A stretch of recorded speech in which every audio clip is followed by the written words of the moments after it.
আসসালামু আলাইকুম প্রিয় দর্শক, শুভেচ্ছা সহ প্রত্যেককে আমন্ত্রণ জানাচ্ছি মাই টিভি সংলাপে।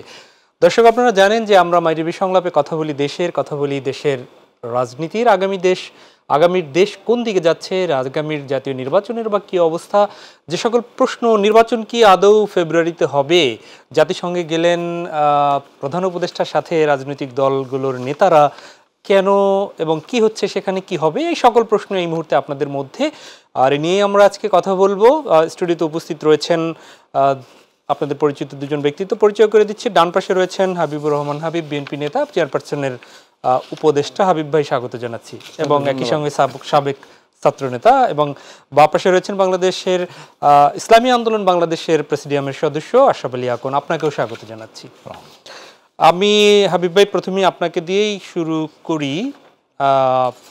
জাতিসংঘের অধিবেশনে তো রাজনীতিবিদদের সফর সঙ্গী করে, রাজনীতিবিদদের বললে তো একদমই তিনটা দলের নেতাদের সফর সঙ্গী করে ডক্টর ইউনূস সেই বিশ্ব নেতাদের দরবারে গেলেন। এবং সেখানে যদিও 26 সেপ্টেম্বর উনি অধিবেশনে বক্তব্য রাখবেন, এই তিন নেতাকে নিয়ে যে কেন গেলেন এবং এর পেছনে শুধুমাত্রই কি অন্য কোনো উদ্দেশ্য রয়েছে কিনা, যদিও আমরা যুক্তরাজ্যে দেখেছি যে এরই মধ্যে আওয়ামী লীগ, সেখানে স্থানীয় আওয়ামী লীগ এবং বিএনপি এবং অন্যান্য দলের সাথে হাতাহাতির ঘটনা পর্যন্ত ঘটেছে।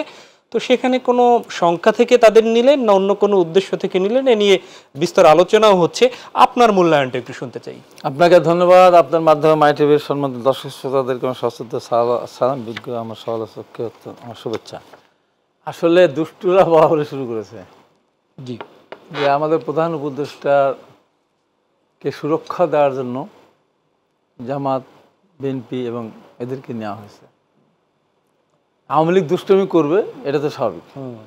আওয়ামী লীগ যখন রাষ্ট্রীয় ক্ষমতা ছিল তখন বিএনপি, জামাত বা অন্য বিরোধী দল যখন আপনার আন্দোলন করতো, বিক্ষোভ করতো, প্রধানমন্ত্রী গেলে তখন তারা এটা বলতো যে দেশের ভাবমূর্তি ক্ষুণ্ণ হচ্ছে, ভাবমূর্তি ক্ষুণ্ণ করছে, দেশের ঘটনা বাইরে কেন, এরা এই দেশের শত্রু, নানান কাহিনী বলতো। তাহলে আজকে তারা কি করতেছে? জি, আজকে তো তারা আরও ন্যাক্কাজনকভাবে শুরু করেছে। এখন তিনজন নেতাকে নিয়েছেন, এই জন্য অন্য অন্য দলগুলোর মন খারাপ হওয়া স্বাভাবিক। কিন্তু আমরা এই দেশে দেখেছি প্রধান উপদেষ্টা মহোদয় মাঝে মধ্যেই তিন দলকে নিয়েই বসেন। হয়তো আগে এনসিপিকে ডাকলো, তারপরে তো বিএনপিকে ডাকলো বা জামাতকে ডাকলো, অন্য দলকে ডাকেন না। আবার পরে সব দলকে যখন ডাকেন তখন আবার সবাইকে ডাকেন। এটা এখন ওনার দৃষ্টিকোণ থেকে হয়তো উনি মনে করছেন যে বিএনপি বড় দল, তারপরের অবস্থানে আছে জামাত, আর এনসিপি বিশেষ একটা পরিস্থিতির মধ্য দিয়ে তাদের জন্ম হয়েছে, এজন্য উনি তাদেরকে দেশে ডাকেন। সেই হিসাবে তাদেরকে সাথে করে সফরসঙ্গী করে নিয়ে গিয়েছেন। তো এখন একটি তো এর দিক থেকে গেলে ধরেন যদি উনি একা একা যেতেন, তাহলে আজকে আমাদের দলের পক্ষ থেকে, আমাদের ওখানে যারা সমর্থক আছে তাদের পক্ষ থেকে বিমানবন্দরে বা খেতে অভ্যর্থনা জানানোর জন্য যে পরিমাণ লোক যেত, তার চেয়ে অনেক অনেক গুণ বেশি লোক আসবে সেখানে উপস্থিত হবে মহাসচিব যাওয়ার কারণে। তদ্র জামাত ইসলাম তাই। আর এনসিপি তো এখনো বাইরে তেমন কোনো সংগঠন দাঁড়ায় নাই, তাদের ব্যাপারটা এবার না বলাই ভালো। যে কারণে আওয়ামী লীগ, আগে তো আওয়ামী লীগ বেশি ছিল না, এখন এই যে দেশ থেকে 5 তারিখের পরে গিয়ে হয়তো তাদের সংখ্যা বাড়ছে, কিন্তু বিরোধী দল বেশি ছিল। বিএনপি দেশে থাকতে না পারে অনেকে থাকতো, তারা সেখানে যে সিন ক্রিয়েট করছে এবং আরও করবে, এটা আমার আগে থেকে বলে রাখছি। এই জিনিসটা আওয়ামী লীগের পরবর্তী উচিত না। তাতে কেবল ধৈর্য ধরুক না, 1 বছর তো কেবল হলো। তার মানে হচ্ছে যে এই দলগুলোর নেতাদের নিয়ে যাওয়া, এইটা আপনি তো ইতিবাচকই দেখছেন নাকি সরকারের? এইটা একটা ইতিবাচক। আমার দলের মহাসচিব যেখানে গিয়েছেন, জি, উনি তো ইচ্ছা করলে তো যেতে পারেন না। নিশ্চয়ই আমার দলের সম্মতি নিশ্চয়ই আছে, আমাদের ভারতের চেয়ারম্যানের সম্মতি আছে, ম্যাডামের সম্মতি আছে। যে সেই সম্মতিকে আমার দল করে আমি সেটাকে আমি নেতিবাচকভাবে দেখতে পারি না। আর এই সরকার তো আমাদের সমর্থিত সরকার, আমরা তো বলছি না এটা আমাদের শত্রু সরকার, তা তো বলছি না। শত্রু সরকার যেহেতু না, আর সরকার প্রধানের যেহেতু নিজস্ব কোনো দল নেই, জি, সেই কারণে এই যাওয়াটা খুব দোষের বলে মনে করতেছে না। এর মাধ্যমে এই 3টি দলের শীর্ষ নেতারা গিয়েছেন। আমরা দেখেছি যে ঠিক কয়েকদিনের মধ্যেই রাজপথে জামাতকে দেখেছি, ইসলামী আন্দোলনও রাজপথে আছে, বিএনপি একটু তাদের মধ্যে এই সনদ বা এই বিষয় পিয়ার নিয়ে একটু ভিন্ন মত আছে। তো এই সময় কি মনে হয় যে শীর্ষ নেতাদের একসাথে এই যে যাওয়া, এটি কি রাজনীতিতে কোনো ইঙ্গিত বহন করবে? এর আগে আমরা দেখেছিলাম যে প্রধান উপদেষ্টা লন্ডন যাওয়ার পরে নতুন একটা ঘোষণা এসেছিল। তো এই যে দীর্ঘ সময় একসাথে সফর, একসাথে থাকা, এটার মাধ্যমে কি রাজনীতির কোনো মৌলিক কোনো জায়গায় সিদ্ধান্তের জায়গায় পৌঁছতে পারবে কি মনে হয়? না, মৌলিক কোনো সিদ্ধান্ত হয়, দেশটাকে যদি আপনার সামনে এগিয়ে নিতে হয়, দেশের অর্থনীতিকে বাঁচাতে হয়, নির্বাচন ফেব্রুয়ারিতে দরকার। সেই সেই আলোকে যদি কথা বলে, যেমন উনি একদল করেন, আমি আরেক দল করি, আমরা এখন টকশোতে আলোচনা করতেছি না, এখন তখন বের হবো, একসাথে বের হবো, চা খেলে একসাথেই তো খাবো, এটা তো এর কোনো ব্যাপার না। এখন পিয়ার নিয়ে যে আন্দোলনটা এটা হচ্ছে, তারা তাদের মতো করে চাচ্ছে। পিয়ার তো আমাদের পিয়ার নিয়ে আলোচনাটা পরে করবো, এমনি এই মুহূর্তে এই মুহূর্তটা এটা একসাথে যাওয়াটা, একসাথে যাওয়া মানে কি, এরা যদি প্রধান উপদেষ্টা ছাড়া যেতেন তাহলে একরকম হতো। এখন এই তো প্রধান উপদেষ্টা, প্রধান ধরেন আপনার মূল নেতাই তো প্রধান উপদেষ্টা, দেশের প্রধান না, সরকার প্রধান। তো সরকার প্রধানের সাথে যখন যাবে, তখন তিন দল একসাথে গেলে এটা তো বোঝাবে না, সবাই গেছেন প্রধান উপদেষ্টার সাথে, তারা এরা একসাথে যায়নি, প্রধান উপদেষ্টার সাথে তারা গেছে। হাবিব ভাই, আপনার কাছে ফিরবো, জনাব আশরাফ আলী আপনার কাছে আসি। সেটি হচ্ছে এই যে তিনটি দলের নেতাদের নিয়ে প্রধান উপদেষ্টা গেলেন, এইটি নিয়ে আপনাদের কোনো মন কষ্ট আছে কিনা এটি আগে জানি, এরপরে এটিকে কিভাবে দেখছেন সেটি না হয় শুনুন। ধন্যবাদ মাই টিভির সঞ্চালক, বিজ্ঞ পার্টনার জনাব হাবিবুর রহমান হাবিব ভাই, আমার সালাম জানাই দর্শক শ্রোতা মণ্ডলীকে। বাংলাদেশের সামগ্রিক পরিস্থিতি যে জুলাই অভ্যুত্থানের পরে যে আমরা যারা ফেসিবাদ বিরোধী আন্দোলন করেছি আওয়ামী দুঃশাসনের বিরুদ্ধে, বিএনপি সহ সকল দলেই আমরা কম বেশি যুগপথভাবে, কেউ এককভাবে আমরা আন্দোলন করেছি। সেখান থেকে কিন্তু এই আন্দোলনটার পিছনে একটা বৈষম্য বিরোধী একটা আন্দোলন ছিল। বৈষম্য হবে না, কোনো ক্ষেত্রে বৈষম্য হবে না, এরকম একটা অবস্থা ছিল।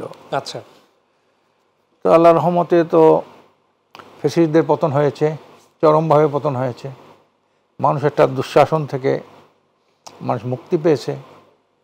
কিন্তু যে বৈষম্য বিরোধী, সেটা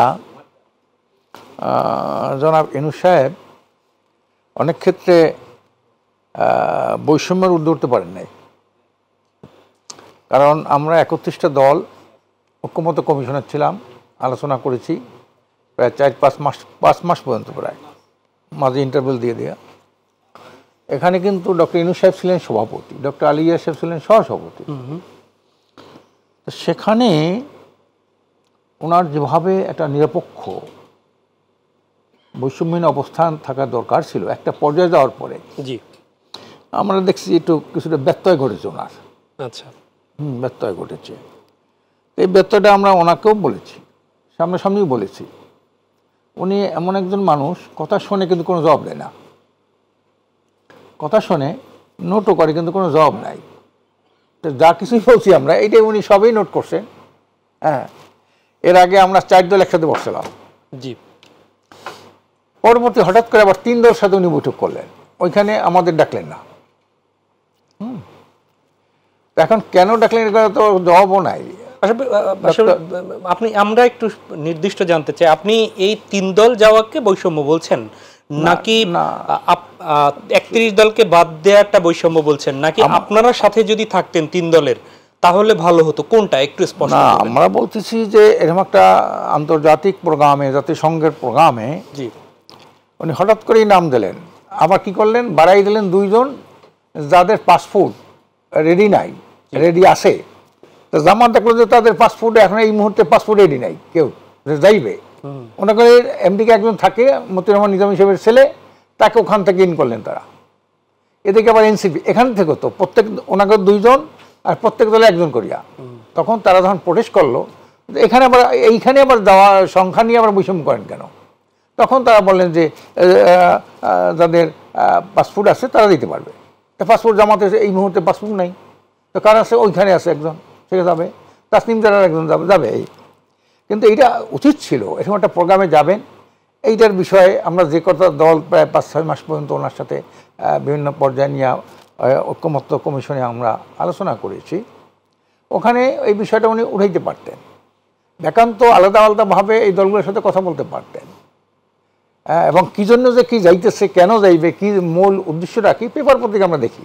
কিন্তু ওনার থেকে, ওনার সরকারের পক্ষ থেকে কি আলোচনা করতো? আপনাদের কেউ যেতে পারলাম না বা কারা যেতে পারে এইটা, অথবা এই যে 30টি বা 35টা আরো দলের যদি আরো 35 জন বা 60 জন নিয়ে যাওয়া, সেটি ওই দেশ অ্যালাউ করবে কিনা সেটিও তো একটা বিষয় আছে। দল তো সবাই না, এর মধ্যে আছে যে আমরা বলি যে ক্রিয়াশীল কিছু দল আছে, আর কিছু আছে কোনো দলের মধ্যে আছে নামে। সেই 30টা দলের মধ্যে আপনি কাকে ক্রিয়াশীল বলবেন? অন্যরাও তো তখন দাবি তুলতে পারতো না। ক্রিয়াশীল কারা ক্রিয়াশীল দল না দল, এরা সবাই সাংবাদিক হিসেবে আপনার জানা আছে, এটা কেউ আর বলা লাগে না। 11 জন সদস্য নিয়ে কেন্দ্রীয় কমিটি 25 বছর আগে থেকে, ওনার এখনও 11 সদস্য বিশিষ্ট। তো আমি বললাম যে আপনারা 11 সদস্য বিশিষ্ট যে কেন্দ্রীয় কমিটি, এটার সংখ্যা বাড়ান না কেন? এইটাই আমার পলিসি, এইটাই ওনাদের সংগঠনের পলিসি। আচ্ছা, একটা বিষয় এভাবে আমি যেটা বললাম, এমন দলকে ওনারা আহ্বান করেন যাদের রাজনৈতিক কোনো ভিত বলতে কিছুই নাই, নাম আছে, সেই সব দলকে ওনারা ওখানে আশ্রয় দিয়ে দিয়েছেন। এদেরকে কি আপনি মনে করেন যে আপনারা কি বাদ দেওয়ার পক্ষে? তাহলে না, বাদ দেওয়ার পক্ষে না। এটা হয় কি, লিঙ্গারিং হয়, এতে কথা বলা যায় না ঠিকমতো। আপনি বলেন 2 মিনিট, আমাদের তো আর সময় নাই, আপনি বলেন 1 মিনিট, ইত্যাদি ইত্যাদি, এইভাবে বলে মৌলিক আলোচনাটা ক্ষতিগ্রস্ত হয়। জি জি, এইটা ওনারা করেছেন। তো এই দিক থেকে আমি মনে করি যা গেছেন, আর ভাই হাবিব ভাই যে কথাটা বলেছেন যে ওখানে দলটা দলাদলি হবে, ডিম মারামারি হইতে পারে, ডিম, তো সেগুলো ফেরানোর জন্য ডিম পাল্টা ডিম। তাহলে এই গিয়েছে যে এর মাধ্যমে ইতিবাচক কি কোনো বার্তা আসার বিষয় দেখছেন কিনা? ইতিবাচক তো যেটা হলো যে রাজনৈতিক একটা কম বেশি তো একটু অস্থির পরিবেশ আছে। জি, এখানে মৌলিক বিষয় যেটা হাবিব ভাই শুরু করছিলেন, পিয়ার নিয়ে আমরা বলছেন এটা পরে আসবে। এখানে পিয়ার আছে, জুলাই সনদের আইনি ভিত্তি আছে, তারপর আছে আপনার মনে করেন এই যে আওয়ামী লীগকে যারা সহযোগিতা করেছেন, জাতীয় পার্টি সহ 14 দল, বিচার, এদের বিচার হওয়া দরকার, এবং বিচারের মাধ্যমে এদের দল নিষিদ্ধ হওয়া দরকার। এদের রাজনৈতিক কোনো অধিকার থাকতে পারে না, কারণ এই যে জাতীয় পার্টি যদি এটি আলোচনা আমি শুনবো। এখন এই দিক থেকে ওনারা গেছেন, উনি বলে গেছেন যে মিয়ানমার ব্যাপারটা নিয়ে, মিয়ানমারের এই ব্যাপারটা মৌলিক, মিয়ানমার নিয়ে ওনারা একটা কি ভালো, আমরা মনে করি রোহিঙ্গা ইস্যু, এই রোহিঙ্গা ইস্যুটা যদি ওনারা ভালোভাবে করতে পারেন, আলোচনা করতে পারেন, এবং সে শুভলয়, এবং একটা গাজার ব্যাপারও উনি বলছে, গাজার ব্যাপারও কিছু কথা বলবেন উনি। এই দুইটা বিষয় যদি উনি ভালো একটা রেসপন্ড করতে পারে, তাই আমি মনে করি সেটা ওনার বৈঠক সফল হবে। আর যদি এটা ভালো কিছু করতে না পারে, তা গত বছর উনি লন্ডন তো গেছিল। আমরা আপনার কথা শুনবো, হাবিবের কথা শুনেছি। আমরা এই বিষয়ে জামাতের সেক্রেটারি জেনারেল মিয়া অধ্যাপক প্রফেসর গোলাম পরোয়ার, তার সাথে কথা বলেছিলাম। আমরা একটু তার বক্তব্যটাও শুনে আসি, তারা কিভাবে দেখছেন। সেখানে তিনি 3টা দলের পক্ষ থেকে প্রতিনিধি আমন্ত্রণ জানিয়ে তার সঙ্গী করে নিচ্ছেন, এটাকে আমরা পজিটিভলি দেখি। তিনি যেহেতু অন্তর্বর্তীকালীন সরকার, অর্থাৎ একটা নন পলিটিক্যাল গভর্নমেন্ট, দেশের সকল জনগণ এবং রাজনৈতিক নেতৃবৃন্দ দল যে সরকারের সঙ্গে সহযোগিতামূলক মনোভাবে এগিয়ে যাচ্ছে একটা অবাধ, নিরপেক্ষ, স্বচ্ছ নির্বাচনের লক্ষ্যে, আমরা যে গভর্নমেন্টের সাথে এখনও কোঅপারেটিভ, এখনও মিলেমিশে চলতে চাই, সেই হিসেবে ওনার এই আমন্ত্রণে আমাদের দল প্রতিনিধি দেওয়ার সিদ্ধান্ত নিয়েছে। এবং উনিও আমি মনে করি যে এটা বেটার করেছেন, যেহেতু উনি কোনো দলের নন, যে মেজর পার্টিগুলোকে উনি সাথে নিয়ে যাচ্ছেন, সেখানে একসাথে একটা লং জার্নি তার হবে, ওখানে উনি 6-7 দিন থাকবেন। এটা কোনো পরিকল্পিত রাজনৈতিক পলিটিক্যাল মিটিং না হলেও, ভাই আপনার সাথে আমি যদি একটা রেস্টুরেন্টও 2 কাপ চা খাই 30 মিনিট, ওখানে তো অনেক গল্প হয়, এরকম গল্প হতে পারে, আলোচনা হতে পারে। তাতে যদি রাজনীতির কোনো কথা ওনারা কি বলবেন, এটা তার এজেন্ডা করে হবে না। তো আলাপ আলোচনায় দেশের রাজনীতির স্থিতিশীলতা, নির্বাচন, আমাদের জুলাই সনদ, যেসব বিতর্কগুলো, যদি প্রধান দলগুলোর মধ্যে আলোচনার যে একেবারে হবে না অথবা হবে, কোনোটাই আমরা বলতে পারি না, তবে একটা জায়গায় বসলে কিছু গল্প হয়, তাতে কিছু সুফল আসতে পারে। সেকেন্ড হচ্ছে যে বিশ্ববাসীর সামনে, জাতিসংঘের সামনে এটারও প্রমাণিত হবে যে অন্তর্বর্তীকালীন সরকারের প্রধানের সঙ্গে রাজনৈতিক দলগুলো সহযোগিতা করে যাচ্ছে, তার একটা উদাহরণ হিসেবে তিনি যে মেজর পলিটিক্যাল পার্টিগুলোকে সাথে রাখতে পারছেন, এটা সরকারেরও একটা, আমি মনে করি, এক ধরনের সাকসেস, এক ধরনের সফলতা। এর একটা সুফল রাজনীতিতে আসবে বলে অনেকে সবাই মনে করে। আমরা দেখছিলাম অধ্যাপক মিয়া গোলাম পরোয়ারের কথা, আসলে দুইজনের সাথেই কথা মিলে গেছে। হাবিব ভাই যেটা বলছিলেন যে একসাথে যাচ্ছেন, ইতিবাচক অনেক বিষয় আসবেন, কিন্তু হাবিব ভাই একটু আসতে চাই, যেটি হচ্ছে যে এই তিনটি দলকে নিয়ে যাওয়া, যদিও মেজর পার্টিকে নিয়েছে গোলাম পরোয়ারের কথায় বলেছেন, সেটি হচ্ছে যে বৈষম্য দেখছেন এই তিনটি পার্টিকে নিয়ে যাওয়া, এবং ব্যত্যয় হচ্ছে বৈষম্য, এই শুধু এই ক্ষেত্রে না, অন্য সময়েও কেউ বৈষম্য বলছেন ইসলামী আন্দোলনের নেতা। একটু আপনার দৃষ্টিভঙ্গি কি একটু শুনতে চাই। উনি যেটা দিয়ে শুরু করেছিলেন যে বৈষম্য বিরোধী আন্দোলন থেকেই পরবর্তী সময়ে সরকার পতনের আন্দোলন, এবং 5ই আগস্ট আমরা মুক্তি পেয়েছি। তো বৈষম্য তো আছেই, বৈষম্য আছে না? এই আন্দোলনে যতগুলো শহীদ হয়েছেন, শ্রমিক, রিক্সা চালক, বাসের ড্রাইভার, হেল্পার, মুড়ি বিক্রেতা, চানাচুর বিক্রেতা, ঘরে বা ভেতরে শিশু শহীদ হয়েছে না? আমরা কি সবাই সমান সুযোগ আমরা কি পাচ্ছি? সেগুলোকে সবাই সুযোগ আমরা দিচ্ছি? বা এই আন্দোলনে আহত হয়েছিল সেই প্রসঙ্গে বলেনি, রাজনীতিবিদ হিসেবে আপনাদের তিনটি দলকে নিয়ে গেছে, সেটা উনি বলেছেন, কিন্তু বৈষম্যর কথা আসলে সেগুলির পরে আমরা, সেটি সামাজিক বিষয় তো আছে, সেই সামাজিক বিষয়গুলো বৈষম্য আছেই। কিন্তু এই যে রাজনীতিবিদ হিসেবে আপনারা বিএনপি সুযোগ পেলেন, জামাত পেল, তারা তো পেল না, সেই বৈষম্যের কথা কিন্তু বলেন। সেটা সেই বৈষম্যের কথা তো বললাম না, ওইটার থেকেই তো আমরা এই জায়গায় আসতেছি।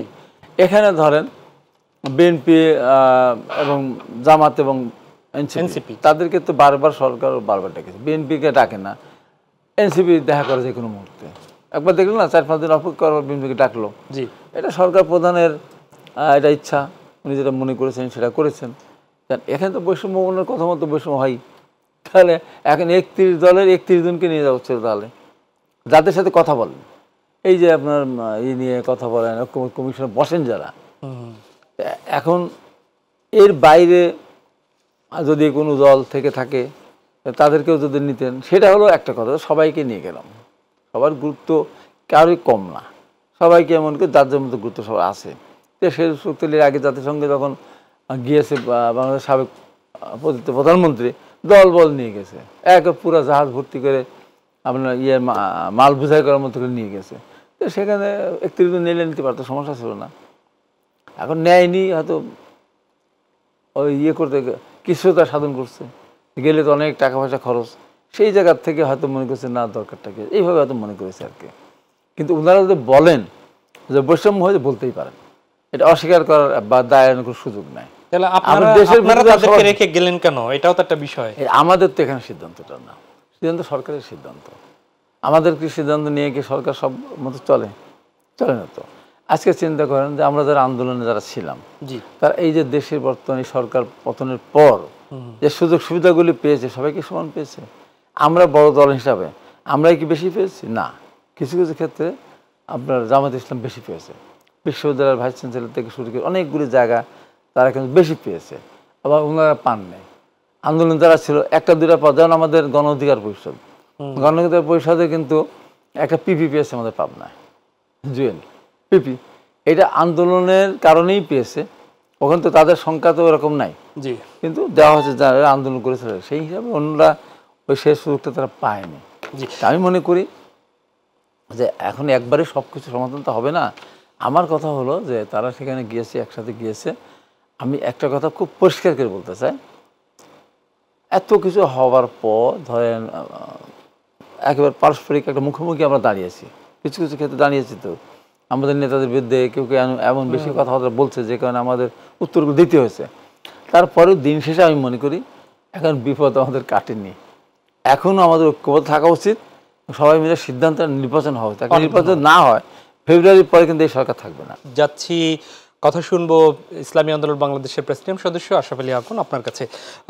আমরা যে বিষয়টি আপনার কাছ থেকে জানতে চাই তা হচ্ছে যে সাম্প্রতিক সময়ে আপনারা একদিক থেকে এই যে ঐক্যমত্য কমিশনের মিটিংয়ে যাচ্ছেন, কথা হচ্ছে, ঐক্যমতের জুলাই সনদের প্রস্তুতি হচ্ছে, ঠিক সেই মুহূর্তে আপনারা এবং আপনাদের সাথে জামাত ইসলামীও দেখছি রাজপথে বিভিন্ন দাবিতে সোচ্চার। আজকেও আপনাদের কর্মসূচি হয়েছে রাজধানীতে। তো এই যে একদিক থেকে আপনারা আলোচনার মধ্যে আছেন, কিন্তু আরেক দিক থেকে আবার রাজপথে কেন? হ্যাঁ,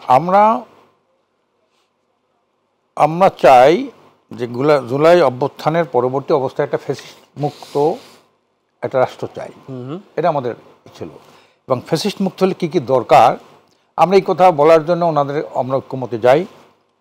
কিন্তু এই রাজপথের যে আন্দোলনটা, এটা কিন্তু ওনারাই বাধ্য করেছেন রাজপথে আসার জন্য। কারণ আমরা যত কথা বলেছি, যে আমরা বলেছি কারা বাধ্য করেছে?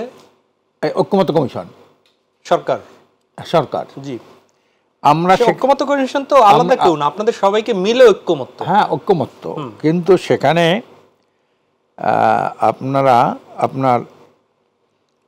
আমরা বলেছি যে জুলাই সনদের একটা আইনি ভিত্তি হওয়া দরকার। জি, ওনারা কি সেটার অস্বীকৃতি জানিয়েছে? কেউ কেউ জানাইছে যে না, এটা পরবর্তী পার্লামেন্টে গেলে পরে তখন তারা এটা পাস করবে। আমরা বলছি এটা আইনি ভিত্তি দেন। আর হইল আরেকটা কথা বলি, কেউ কেউ জানিয়েছে মানে কি? 31টা দলের তাদের তো স্বাধীনতা থাকতে পারে, কারা জানিয়েছে, কাদের কথায় আপনাদের? এটা বিশেষ করে আমাদের হাবিব ভাই যে দল বিএনপি, জি, সালাউদ্দিন ভাই ওখানে প্রতিনিধিত্ব করেন আর কি, আর হলে ইসমাইল জুবুল্লাহ ভাই করেন। সালাউদ্দিন ভাই সবচেয়ে বেশি কথা বলেন। জি, উনি আর কি বিভিন্ন সময় অনেক কথা বলেছেন এবং অনেক ক্ষেত্রেই নোট অফ ডিসেন্ট দিয়েছেন। জি, নোট অফ ডিসেন্ট। তো সেইখানে আমরা বলছি যে আইনের ভিতরে যদি না থাকে, তাহলে কিন্তু এই জুলাই সনদ যদি এটা আইনের ভিতরে না থাকলে আপনার এই গণঅভ্যুত্থানটার চেতনাটা বাস্তবায়ন হয় না, মানুষের আশা আকাঙ্ক্ষা বাস্তবায়ন হয় না। এইটাকে করেন। দ্বিতীয় নম্বর যেটা আমরা বলেছি যে 53 বছর যেভাবে নির্বাচন করছে, এটা হাবিব ভাই তো জানে। সেখানে কিন্তু ঐক্যমত্য কমিশন একটা কাজ করেছেন, ওনারা পটভূমিতে লিখেছেন 53 বছরে যতগুলো মানুষ বিভিন্ন আন্দোলন সংগ্রাম করেছে, এতে জনপ্রত্যাশা কখনোই পূরণ হয়নি। এটা কিন্তু লিখেছেন আপনার পটভূমিতে, এখন আছে এটা, প্রত্যাশা পূরণ হয়নি। তা আমরা বললাম যে আপনার প্রত্যাশা পূরণ 53 বছর হয় নাই, এই নির্বাচন পদ্ধতির মাধ্যমে আপনারা তো এভাবে তো নির্বাচন করছেন, 53 বছর পর্যন্ত করছেন। সেখানে নির্বাচনের আমরা যে কিভাবে সিস্টেমগুলো আমরা দেখেছি, নির্বাচনের পরবর্তী আমরা ফলাফল দেখেছি, আওয়ামী লীগের দুঃশাসন দেখেছি, গণতন্ত্রের কবর রচনা করে আওয়ামী লীগের বাকশাল গঠন দেখেছি, তারপরে মাশাল্লাহ দেখেছি। ভ্যারাইটিস ধরনের যত জটিলতা, দেশের যত জটিলতা, এটা সবই কিন্তু ওই পার্লামেন্ট নির্বাচনের পরবর্তীতে শুরু হয়েছে। এটা শেখ মুজিবুর রহমান মনে করেন 73 নির্বাচনের মাধ্যমে, এরপর কিন্তু বাকশাল করলেন ওই সংসদ দিয়েই, ঠিক না? তারপরে বাকশাল করার পর সেখানে একটা অভ্যুত্থান হইল, শহীদ রাষ্ট্রপতি জিয়া রহমান সাহেব সেখানে উনি ক্ষমতার হাল ধরলেন, সেখানে রেফারেন্ডাম হলো, এরপরে নির্বাচন হলো। এই নির্বাচনে দেখেন একটা সত্তার সাহেবের মতো একজন ভালো মানুষ, তার থেকে এরশাদ সাহেব ক্ষমতাটা নিয়ে গেল। এই যে একটা অব্যবস্থাপনা। এরপরে মনে করেন পার্লামেন্টে 91 সালে একটা তুলনামূলকভাবে ভালো নির্বাচন হয়েছিল, আওয়ামী লীগ বলছে এখানে সূক্ষ্ম কারচুপি হয়েছে, তারা এটা কিন্তু মানে নাই, সূক্ষ্ম কারচুপি হয়েছে। এবং তারা কিন্তু পার্লামেন্ট বর্জন করেছে 182 দিন। আবার যখন আওয়ামী লীগ 96 ক্ষমতা আসলো, তখন কিন্তু আমার হাবিব ভাইয়ের দল বলছে এনে স্থূল কারচুপি হয়েছে। হাবিব ভাইয়ের দলও কিন্তু সেদিন 178 দিন হরতাল করছিল, তারা রাজপথে মিছিল করছিল, সংসদ থেকে বের হইয়া ওখান থেকে মিছিল সহকারে তারা রাজপথে নামছিল। তাহলে যে পার্লামেন্টের সবচেয়ে ভালো নির্বাচন দুইটা, সূক্ষ্ম এবং স্থূল কারচুপি, তারপর হয়েছে আর কি, এটা কিন্তু কোনো বিতর্ক ঊর্ধ্বে কোনো নির্বাচনই হয় নাই। তো সেইখানে কিন্তু ওনারা এই পার্লামেন্টকে অকার্যকর করেছে, এককভাবে আইন পাশ করছে। যখন 172 দিন পার্লামেন্টে ছিল না হাবিব ভাইয়া, তখন আওয়ামী লীগ একটা সাবজেক্ট নিয়ে আমরা এতক্ষণ থাকলে আমরা মূল কথাটা আপনারা শুনতে পারবো, যার কারণে এই আমরা বললাম যে এই 53 বছরের যে পার্লামেন্ট নির্বাচনটা এপিটিপি, এটা চলে আসছে 53 বছর মধ্যে। এইটাই যদি থাকে, তা এই মানুষ এই যে এতগুলো জীবন দিল কেন, মানুষ এত রক্ত দিল কেন, হাসিনা ফেসিলিটি এইভাবে দেশ থেকে পালন করলো কেন? একই সিস্টেমে যদি আপনি নির্বাচনটা করেন, তা পরিবর্তনটা কী আসলো? একটা নূতন বন্দোবস্ত হওয়া দরকার। আমরা বললাম যে এইটাকে যে আমরা বিভিন্ন জায়গায় থেকে আলাপ আলোচনা করেছি, শিক্ষাবিদ, বুদ্ধিজীবী, আইনবিদ, বিচারকদের সাথে কথা বলেছি, বিভিন্ন দলের সাথে কথা বলেছি, বিশ্বের বিভিন্ন থেকে আমরা ডাটা নিয়েছি। তাতে 91 দেশে পিআর আছে। পিআর একটা পদ্ধতি, সিস্টেম, নির্বাচনের ইস্যু আছে। এবং উন্নত দেশ হলো 34টা, তার মধ্যে 25টা দেশে পিআর আছে। আমরা বললাম যে আপনারা অন্তত এই সিস্টেমটা আপনি এইবার এই পিআরের উপরে করেন। আমরা ওনাদের সাথে মির্জা ফখরুল ইসলাম ভাই পিসাবের সাথে একটা সাক্ষাৎ হয়েছিল, গড় অনেকক্ষণ কথা হয়েছে। সেখানে আপনাদের এটা ছিল বরকতুল্লাহ ভুলু ভাই ছিল, আরও অনেক নেতারা ছিল। সেখানে আমরা বলছি যে এই সিস্টেমটা করার জন্য 53 বছর হয় নাই, একটা কার্যকর সংসদ হয় নাই, একটা দুর্নীতি দুঃশাসন মুক্ত সরকার হয় নাই, তারপর হলো আপনার মানুষের ভোটের সঠিক ফলাফল হয় নাই। আমরা বললাম যে এইভাবে একটা পিআর পদ্ধতির নির্বাচনটা করেন এইবার। এইটা নিয়ে কিন্তু আলাপ আলোচনা হলো। আলোচনার পরে ওখানে ঐক্যমত্য কমিশনে কিন্তু আমরা এই কথা উঠেছি, আমরা জামাত সেগুলো আরও ইসলামী দল যারা উঠেছি।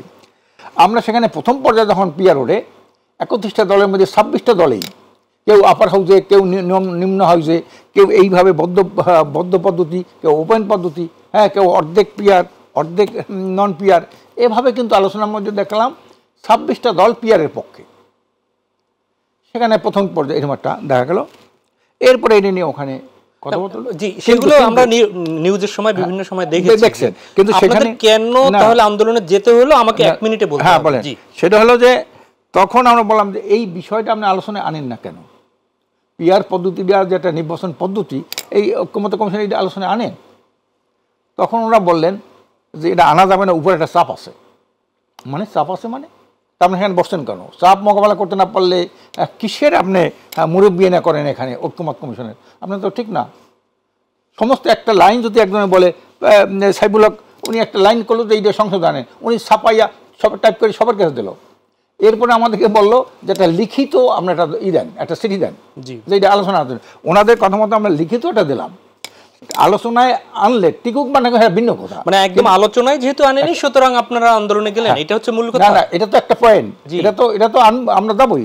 তখন আমরা বললাম যে কি করবো তখন, আপনি এটা আনলেন না কেন? উপরের চাপ মানে এখনই তো উপরের চাপে আপনি যদি আসল কথাটা আলোচনায় আনতে না পারেন তাহলে আপনি সুষ্ঠুভাবে নির্বাচন করবেন, এটা কিভাবে করেন? কার এখানে তো উপরের চাপ থাকবে আপনাদের উপরে। পিআর তো এজেন্ডাভুক্ত হয়নি, হয়েছে না? পিআর আপার হাউসে পিআর, জি আপার হাউসে হয়েছে, কিন্তু সেখানে আবার কিন্তু হাবিব ভাইয়ের দল বিএনপি তারা কিন্তু ওখানে আবার নোট অফ ডিসেন্ট দিয়েছে, তারা পিআর ছাড়া আপার হাউস চায়।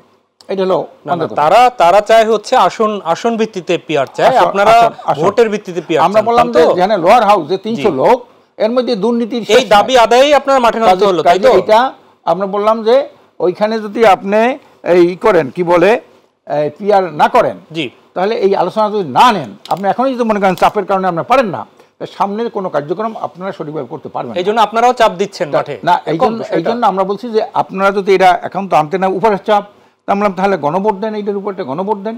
আমরা বলছিলাম যে গণভোটে যদি জনগণ চায় তা আমরা করবো, না চাইলে না করবো, সেটাও কোনো আলোচনা আনে না। তখন আমরা দেখলাম যে এই যে এই উপরের চাপ বলতে আপনারা কি বুঝতেছেন? অন্য কোনো দল চাপ দিচ্ছে? এইটা তো সবাই জানে, মানে আপনি বলেন না না জনগণ জানতে চায়, আসলে সেইটা তো আপনারা সবাই জানেন। সবাই আসলে জানে না। এই যে আমরা আপনাদের পক্ষ থেকে এই অনুষ্ঠানটা শেষ কি এই উপরের চাপটা কারা দিচ্ছে? একজন ব্যক্তির কাছে তাকাইয়া ওনারা কথা বলতেন, একজন ব্যক্তির দিকে তাকাই কথা বলতেন। একটু স্পষ্ট করেন না। সেটা তো হলো সালাউদ্দিন ভাইয়ের দিকে তাকাইয়া ওনারা কি কয়, ওনারা কি চিন্তা করেন, ওইটা ওনারা ফোকাস করতেন। আমি আপনার কাছে এই জন্য আমরা বলছি যে আপনি কি আমাদেরকে এই দাবি আদায়ের লক্ষ্যে, জনতার দাবি আদায়ের লক্ষ্যে একটা সুষ্ঠু সফল নির্বাচন কার্যকরী সংসদ করার জন্য আমরা কি বসে থাকবো?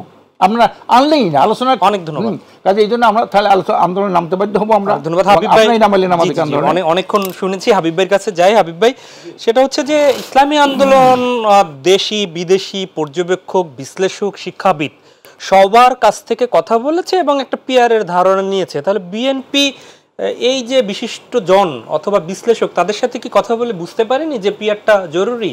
আপনারা তাদের বক্তব্য অনুযায়ী যে এই দাবির না মানার জন্য বিএনপি দায়ী বা বিএনপির কারণেই হচ্ছে না, এরকম একটু বলতে চাচ্ছে। এবং আমি যতটুকু জানি যে বিএনপি আইনি ভিত্তির ক্ষেত্রে তাদের আপত্তি নেই, কিছু অন্য হয়তো সাংবিধানিক কোনো বিষয়ে কথা বলছিল, একটু যদি ক্লিয়ার করেন। আমার বক্তব্য খুব পরিষ্কার। পিআর নিয়ে কিন্তু অনেক আলোচনা হয়েছে, অনেক বিষয় নিয়ে, পিআর নিয়ে কিন্তু আলোচনা হয়নি। এটা তো হঠাৎ করে আসলো। পেয়ার নিয়ে কোনো কথা ছিল, আলোচনা ছিল, আপনার জুলাই সনদ বাস্তবায়নের কথা ছিল, বিচারের ব্যবস্থার কথা ছিল, সংস্কারের কথা বলা ছিল, পেয়ার নিয়ে কোনো আলোচনা ছিল না। কিন্তু হাবিব ভাই, আপনি পথে হাঁটছেন, পথের মাঝখানে যদি একটা গর্ত হয়ে যায়, পার হবেন কিভাবে, সেই আলোচনা আসতে পারে না? মানে এইটা গর্ত হওয়ার কথা না তো, হঠাৎ ভূমিকম্প সেটা ভিন্ন জিনিস। সুন্দর নির্বাচন কিভাবে হবে সেটা হাঁটতে হাঁটতে পেয়ার আলোচনা যদি বের হয়ে আসে, পেয়ারের সুন্দর নির্বাচন হবে না কিভাবে? আপনার দেশের মানুষ ভোটই দিতে পারে না দীর্ঘদিন। আগে ভোট দেওয়ার ব্যবস্থা করেন, মানুষ ভোট দিতে যাক, নির্দ্বিধায় যায় ভোটটা দিয়ে আসুক। সেই সিস্টেমে তো 15 বছর ছিল না, সেখানে একবারে সব চাইলে হবে। আর পেয়ারের কিছু সমস্যা আছে। পেয়ার যখন আপনি নির্বাচন করেন, অন্য অন্য দেশ যেগুলি আসেনি বললেন, হ্যাঁ, তারা দীর্ঘদিনের সংস্কৃতির সাথে গড়ে উঠেছে ওইভাবে। আমরা ওইভাবে গড়ে উঠেছি। পৃথিবীর কোন দেশ আছে যে ব্যালট বাক্স নিয়ে দৌড় মারে? কোন দেশ আছে আগের দিন ভোট হয়ে যায়? কোন দেশ আছে ভোট হয়ে যাওয়ার পরে 48 ঘন্টা ফলাফল ঘোষণা রাখে? বলেন কোন দল এমন আছে? কোন দল, পৃথিবীর কোন দেশ আছে সমস্ত রাজনৈতিক দলগুলো নির্বাচন অংশগ্রহণ করতে না দিয়ে নির্বাচন করে? কিন্তু আছে এমন কিছু দেশ নাই। আমাদের বাংলাদেশে ভিন্ন প্রেক্ষাপট। সেখানে আমি বলি পেয়ারের প্রথম সমস্যা, আমাদের সংবিধানের সবাইকে নির্বাচনে অংশগ্রহণের সুযোগ দেওয়া হয়েছে। স্বতন্ত্র প্রার্থী দাঁড়াতে পারে। পেয়ার হলে স্বতন্ত্র প্রার্থীরা কীভাবে দাঁড়াবে? তাদের আসন কীভাবে আপনি নির্ধারণ করে দেবেন? কারণ সারা বাংলাদেশে 300 আসনে এসে 600 স্বতন্ত্র প্রার্থী দাঁড়ালো, তারা একটা ব্যাপক সঙ্গে ভোট পেলো, তার কে হবে সেখানে সংসদ সদস্য? এর কোনো ফর্মুলা কি আছে? এর কোন ব্যাখ্যা দেওয়া আছে? সেটি বলেছেন যে সেটি আলোচনার মাধ্যমে সমাধান হবে। এখন এই সময় আলোচনার মধ্যে আপনি বুঝাইতে না পারেন, তারা যাবে কেন? আমরা বুঝলাম, সাধারণ মানুষ না বুঝতে পারে। আমি একটু এইখানে একটু আপনাকে থামাই। সেটি হচ্ছে যে জনাব আশরাফ আলী এখন যেটি বলেছেন যে অধিকাংশ দল, কয়েকটি দল ছাড়া সবাই পিয়ারের আলোচনা করতে চায়, তো সেক্ষেত্রে সেই আলোচনা নিচ্ছে না ঐক্যবদ্ধ কমিশন, আপনাদের নেতার দিকে তাকিয়ে থাকে। আমি বলি যে অধিকাংশ দল না, পিয়ার আপার হাউস লোয়ার হাউস মিলে হয়তো 26টি দল বলতে পারে, কিন্তু নিম্ন মানে লোয়ার হাউসে কয়টা দল? এই 4-5টা। এর সাথে আর কেউ একমত হয়েছে? পিয়ারের সেটি তো 17 বছর আগের পরিসংখ্যান বলছেন। এখন তো কই? এই যে সামনে আসলে ভোটের না, এই 7 দল না, এটা তো বলা মুশকিল। না, এই যে 7 দল এখন পর্যন্ত, এজন্যই বললেন এই 7 দল তারা আপনার যুগপৎ আন্দোলন করতেছে পেয়ারের জন্য। তাহলে ওই 26 দল গেল কোথায়? আছে? নাই। তারা এই জায়গায় চায় না। এই কারণে তার স্বতন্ত্র প্রার্থীদের ক্ষেত্রে আমার পরিষ্কার ব্যাখ্যা দিতে হবে। তারপরে আপনার ধরেন দেশে আমাদের এখন সম্প্রদায় আছে, সংখ্যালঘুর সম্প্রদায়, 58% ভোট আছে। তারা যদি মনে করে এই সিস্টেমের মাধ্যমে তাদের একটা প্রতীক নিয়ে নির্বাচন দাঁড়িয়ে গেল, দাঁড়ানো তার 20-30টা আসন পেল, তার বলতে আমাদের আসনগুলিকে এই এলাকাটা দিয়ে দেওয়া আমাদেরকে, কিভাবে দিবে? দিতে পারবে না। আমাদের পার্বত্য চট্টগ্রামে একটা চলতেছে, আন্দোলন কিন্তু চলতেছে। তারা ওখানে দাঁড়িয়ে যাওয়ার পরে তারা বলবে সংসদে আসবে, এই বলে আমাদের পার্বত্য আমাদের দিয়ে দাও। কি করবেন? এমন যদি ওই অসম্মান করে বলতেছে সেটি আলোচনার মাধ্যমে কি আসতে পারতো না? সেটা আসবে করতে, সেটা আপনার কোনো কথা তো ধারণা দেওয়া হয়নি। এই ধারণা পেতে হবে, ব্যাখ্যা করতে আসতে হবে। আপনার গাঁজাখোর 50 লাখ আছে, একটা বিষয় বলছে যে এই আলোচনার বিষয়ে আলোচনা করতে পারছে না আপনাদের কারণে, আমাদের কারণে। আমরা তো এই জিনিসগুলো বুঝতেছি তো। ধর 50-60 লাখ গাঁজাখোর আছে, 1 কোটি গাঁজাখোর আছে। তারা যদি এই সিস্টেমের মধ্যে দিয়ে তারা আসন ভিত্তিতে জেতার কোনো সম্ভাবনা নাই। এখানে একটু বলি, এখানে বলি নাসিরউদ্দিন পাটোয়ারি, উনি এনসিপি নেতা, আজকে ইসিতে বলেছেন 50 থেকে 100 আসনের উপরে যাবে না বিএনপি এবং 150 আসনের সক্ষমতা তাদের রয়েছে। আপনি যেটা বলেছেন আসন জেতার, তিনি তো আপনাকে 50 থেকে 100 আসনের বেশি দিতে যাচ্ছেন। কেউ 300 আসন নিলে আমাদের কোনো আপত্তি নেই। আমি শেষ করে 300 আসনের আপত্তি না। আমি বলছি কোনটা, আমি পেয়ারের কথা বলছি। জি, ওটার আগে উনি বলেছেন, আমি সেই ব্যাপারে বিতর্কে যেতে চাই না। আমার কথা ওরা কি বললো না বললো আমরা ধরতে নিতে যাচ্ছি। আমার কথা হলো যে আমার বাংলাদেশে মিনিমাম 60 লক্ষ গাঁজা খায়, 60 লক্ষ মানুষ। এরা যদি এই পেয়ার সিস্টেমের মাধ্যমে আসন ভিত্তিক তাদের জেতার কোনো সম্ভাবনা নেই। এই 60 লক্ষ গাঁজাখোর এরা যদি মনে করে আমরা কলকাতা গাঁজা মার্কা আমরা দাঁড়াবো, একটা প্রতীক নেবো, বা সরকারের কাছে যে কোনো একটা প্রতীক, ধর যেগুলি জাতীয় নির্বাচনের প্রতীক নেওয়ার সুযোগ আছে, স্বতন্ত্র দাঁড়ায় একটা যে কোনো একটির মধ্যে দিয়ে তারা দাঁড়িয়ে যায় এবং এইখান থেকে 20-30 জন 10-15 জন এমপি হয়ে আসে, সংসদে কলকাতা নিয়ে যায়, আমার গাঁজা আমার অধিকার চাই। ভারত চট্টগ্রামে বলে যে আমার এখানে 70% আমার স্বাধীনতা দিয়ে দাও। আবার সংখ্যালঘু 9%, তারা 20-30টা আসন পেল, তারা যদি বলে যে এই এলাকাটা আমাদের দিয়ে দাও, সংসদে প্রতিদিন তো বানাবার লাগবে। এবং এখানে সরকার এই বেলা আছে আমার আলী আশরাফ ভাইয়ের, ওই বেলা আছে আলাউদ্দিন ভাইয়ের, এই বেলা এই সরকার, ওই বেলা সকাল পর্যন্ত ওই সরকার নাই। আমি আলোচনা করব, আমাকে একটা এই জায়গায় আমরা বলতে চাচ্ছি যে পিয়ার আমাদের বাংলাদেশে আগে ভোট দেওয়ার মানুষ সুযোগ পাক, তারপরে আপনি আস্তে আস্তে চিন্তা করুন। ফিরছি আশরাফ আলী এখন আপনার কাছে, সেটি হচ্ছে খুব সংক্ষিপ্তভাবে জানতে চাই আপনাদের ঐক্য প্রচেষ্টার কি অবস্থা জামাতের সাথে বা ইসলামী দলগুলোর সাথে। একটি শুধু ঈদে আজকে লক্ষ্মীপুরে শহীদুদ্দিন চৌধুরী এনি বিএনপি নেতা তিনি বলেছেন সুনির্দিষ্টভাবে এই যে আপনাদের আন্দোলন সংগ্রাম, চরমনায় পীরকে তিনি ভণ্ড বলেছেন, জামাতকে বেঈমান বলেছেন, এগুলো প্রসঙ্গে দেখেছি আপনারা বিবৃতিও দিয়েছেন। সবকিছু মিলে এই যে নির্বাচন যত যাচ্ছে বিপরীতমুখী অবস্থান থেকে ঐক্য থাকবে কিনা? একটা হলো যে ওই যে একটা প্রবাদ আছে, রাজার দোষে রাজ্য নষ্ট, প্রজা কষ্ট পায়। অধিকাংশ রাজনৈতিক দলে কোনো চরিত্র নাই, কখন কি কথা বলে। যারা জামাতকে নিয়ে জোর সরকার করলো আওয়ামী লীগের বিরুদ্ধে, 2টা মন্ত্রী পতাকা উঠাই দিল তাদের হাতে, চিন্তা করেন। আজকে তাদেরকে গালিগালাজ করে। পীর সাহেব চরমনের সাথে আমরা কত বৈঠক করছি, পীর সাহেব ইসলামী আন্দোলন বিএনপি, বৈঠকের শেষ নাই আওয়ামী লীগ আমলে। এরপরে উনি পীর সাহেবের বিরুদ্ধে কথা বলে, মানে কি? যে শক্তি একটু নিয়ে দাঁড়াবে, শক্তি অর্জন করবে, যাদেরকে ওনার চ্যালেঞ্জ মনে করবে, তাদেরকে মানে অকথ্য ভাষায় কথা বলে। গাঞ্জা খায় গাঞ্জা খায় পীর সাহেব, আর আরেকজন কি ভণ্ড, পীর সাহেব চরমনাই। হ্যাঁ, মিথ্যা বলে, গাঁজা খায়, পীর সাহেব চরমনাই, এ কথাটাও বলছে এক সময়। এখন এগুলো কোনো চরিত্র নাই। এই চরিত্রহীন লোকগুলোই সমস্ত দলকে শেষ করে দিয়েছে। যেমন আওয়ামী লীগের সাথে কতগুলো চরিত্রহীন লোক ছিল, আওয়ামী লীগটা নিঃশেষ করে দিয়েছে। এইভাবে কিছু কিছু লোক এমন কিছু অবাঞ্ছিত, অনাকাঙ্ক্ষিত, ওনার ভণ্ড বলেছে যে আওয়ামী লীগের সময় আপনারা রাজনীতি করেছেন, নির্বাচন করেছেন, আপনারা বরিশাল সিটিও করেছেন, সেটির একদম 1 মিনিটের মধ্যে বলবেন। না, বরিশাল সিটি আমরা করেছি, ওনারা করছেন না। এই ডাক্তার শাহাদাত, উনি আওয়ামী লীগ আমলে মেয়র হয়েছে না, পরে কেস করিয়া এটার ওনার পট্টা নেছে না। ইশাক উনি আওয়ামী লীগ আমলে মেয়র হয়েছে না। এভাবে তো এইটা নিয়ে একটা জাতীয় নির্বাচন, একটা স্থানীয় নির্বাচন, একটা জাতীয় নির্বাচনে 14 সালে বিএনপিও যায় না, আমরাও যাই নাই। 18 সালে বিএনপি গেছে জাতীয় ঐক্যফ্রন্টের নামে ডক্টর কামালের নেতৃত্বে, হ্যাঁ, আমরা গেছি আমাদের দলের ব্যানারে। 24-এ বিএনপি যায় না, আমরাও তো যাই নাই। স্থানীয় নির্বাচনে ওনারা গেছে, আমরাও গেছি। এখন এইটা আওয়ামী লীগের সাথে থাকা, এই ধরনের অবাঞ্ছিত, অনাকাঙ্ক্ষিত একটা সবৈব মিথ্যা এই কথা বলে সামনে যে দলগুলোর সাথে একটা সুসম্পর্ক থাকবে, এইটার কিছু কিছু লোকে আপনার এইটাকে শেষ করে দেয়। মানে এই কথায় নষ্ট হয়ে যেতে পারে, কথা নষ্ট হয়ে যায়। তো কথার একটা লিমিট থাকা দরকার না?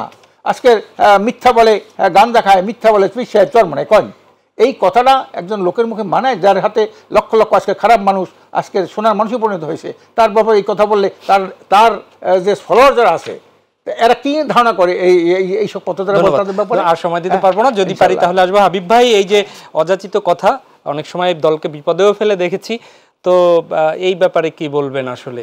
কারণ এখন তো আপনারা কাদুর মধ্যে তো জোট এখনো হয়নি, সবার সাথে আলোচনা চলছে। অযাচিত কথা বলে তো, আমি এখন এই বাংলাদেশের সবচেয়ে বেশি বিতর্কিত, সমালোচিত, আলোচিত ব্যক্তি। হ্যাঁ, তার কারণ আমাকে 7 বস্তা টাকা সহ ধরলো র্যাব, বা সিন্ধুক ভর্তি গহনা সোনা দানা বের হচ্ছে, এর চেয়ে আর বিতর্কিত কেউ আছে? আমি যে কথা বলিনি, একটা কথাই বলি, আমি একটা জায়গায় বলিনি যে ধানের শেষে ভোট না দিয়ে কেন্দ্র থেকে বাড়ি ফিরে যেতে পারবে না। আমি কোনো জায়গায় বলিনি জামাতকে ভোট দিলে ঠ্যাং ভেঙে দেবো। আমি কোনো জায়গায় বলিনি জামাতকে ভোট না দিলে এবারে জিব্বা কেটে দেবো। একটা কথা বলি নাই, সব কথা বানায় আমার ভিতরে। আমি বলছি একটা, ভালো বলছি আর একটা। ওইটাও যেটা বললাম তা ভাইরাল করে দিল, যে আমাদের একটা আইডিয়া থেকে আসলো। এখন আমি কারোর বিরুদ্ধে কোনো সমালোচনা আমি করিনি। একটা কথা আমি বলেছিলাম 98 সালে এর বিরুদ্ধে, 98 সালে এনি টেস্টের মেজর রফিক বলেছিলাম যে আপনি এই কথা জাতীয় সংসদে বলেছেন, এই জন্য আপনার শাস্তি হবে আপনার জিব্বারে কেটে কালো করতে দিয়ে খাওয়াই দেওয়া, শাস্তির মাপকাঠি। আমি কাটতে চাইনি। এবার ম্যাডাম খালেদা জিয়া যখন এতিমের টাকা আনসারের কথা বললো, হ্যাঁ, সেগুলো বলেছিলাম একই কথা। এই একটা কথা নিয়ে কত কথা। এখন চরমনাই সাহেবের ব্যাপারটা যেটা হলো, উনি তারেক রহমানের ব্যাপারে উনি কথা বলেছেন যে তারেক রহমান যে ভালো মানুষই হতো, তার ওনাকে উপর থেকে ফেলে মাথা হাড় ভেঙে দিল কেন? আমি তার উত্তরে বলেছিলাম, তো আপনিও তাহলে ভালো মানুষ না, তাহলে আপনাকে মেরে আপনাকে মুখ রক্তাক্ত করলো কেন? মারলেই যদি ওটা অপরাধী হয়ে যায় তাহলে তো আপনি তো অপরাধী, একই অপরাধী। একদিন ওদিকে আঙ্গুল তুলতে হয় না, তুললে আবার ওটা নিজের দিকে ফিরে এই কাদা ছড়াছড়ি বন্ধ হয়ে দেশ সঠিক পথে আগাবে কিনা একটু আমি বলি, আমি এখনো এবারও বলতেছি, আমরা বিএনপি কিন্তু কারোর বিরুদ্ধে কথা বলতে চাইনি। আমাদের বিরুদ্ধে যত অসভ্য কথা বলে আমাদের নেতা তারেক রহমান থেকে শুরু করে আমরা কেউ কিন্তু অসভ্য কোনো কথা কিন্তু বলি, যেসব ভাষা উচ্চারণ করা যায় না, মানুষের সামনে উচ্চারণ করে নিজের মুখে উচ্চারণ করতে পারি না, সেই সমস্ত বাজে স্লোগান কিন্তু আমাদের বিরুদ্ধে তারেক রহমান, দেশনেত্রী খালেদা জিয়া, রাষ্ট্রপতি জিয়া রহমানের বিরুদ্ধে দিচ্ছে। আমরা তারপরে কোনো খারাপ কথা বললাম, আমরা উত্তর দিয়ে সবশেষে এটা বলতে চাই যে সব কিছু বাদ দিয়ে আসেন ঐক্যবদ্ধভাবে একটা নির্বাচনে অংশগ্রহণ করি। অনেক ধন্যবাদ, অনেক ধন্যবাদ। দেশটাকে আমরা গণতান্ত্রিক পথে ফিরিয়ে নিই। হাবিবুর রহমান হাবিব এবং অসংখ্য ধন্যবাদ আশরাফ আলী অধ্যক্ষ আপনাকেও। প্রিয় দর্শক, এই ছিল আমাদের আজকের আয়োজন। দেখা হবে পরবর্তীতে। আমরাও মনে করি সবার আগে দেশ, আর সেই দেশকে একটি কল্যাণমূলক দেশ হিসেবে গড়তে আসুন যে যার জায়গা থেকে একটু হলেও ইতিবাচক ভূমিকা পালন করি। আল্লাহ হাফেজ।